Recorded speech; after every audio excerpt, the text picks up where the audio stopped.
প্রথম শহীদ রাষ্ট্রপতি জিয়াউর রহমানের বাড়ির আলোকে একটি স্টল করা হয়েছে। আপনারা কেমন সাড়া পাচ্ছেন? কেমন মানুষজন আসছে? জি, অবশ্যই এটাতে মানুষের ইন্টারেস্ট একটু বেশি থাকবে কারণ গত ১৭ বছর যাবৎ বিশেষ করে আমাদের জেনারেশনটা এইটা দেখতে পারে নাই।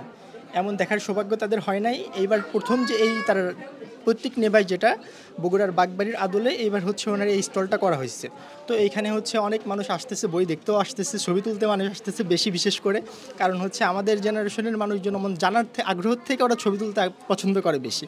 আর আমাদের থেকে পুরাতন যারা আমাদের একটু সিনিয়র যারা তারা আসতেছেন, বই দেখতেছেন, রাজনৈতিক বইগুলোও দেখতেছেন। এখানে রাজনৈতিক পাশাপাশি উপন্যাস আছে, বাচ্চাদের জন্য কিছু বই আছে। আলহামদুলিল্লাহ সব দিক থেকে ভালোই সাড়া পাচ্ছে আমাদের স্টল। বিক্রি কেমন হচ্ছে? আমাদের বিক্রিটা রাজনৈতিক স্টল যেহেতু রাজনৈতিক বই বিক্রি হচ্ছে একটু বেশি। জিয়াউর রহমানের কিছু বই আছে, ওনার নিজের লেখা একটা বই আছে, আওয়ামী লীগের আমলে বাজেয়াপ্ত একটা বই আছে রাজবন্দির জবানবন্দি, তারেক রহমানের নিজের একটা বই আসবে, মাহফুজুল্লাহ স্যারের প্রেসিডেন্ট জিয়া, বেগম খালেদা জিয়ার একটা বই আছে। আলহামদুলিল্লাহ সারা ভালোই পাচ্ছে আলহামদুলিল্লাহ।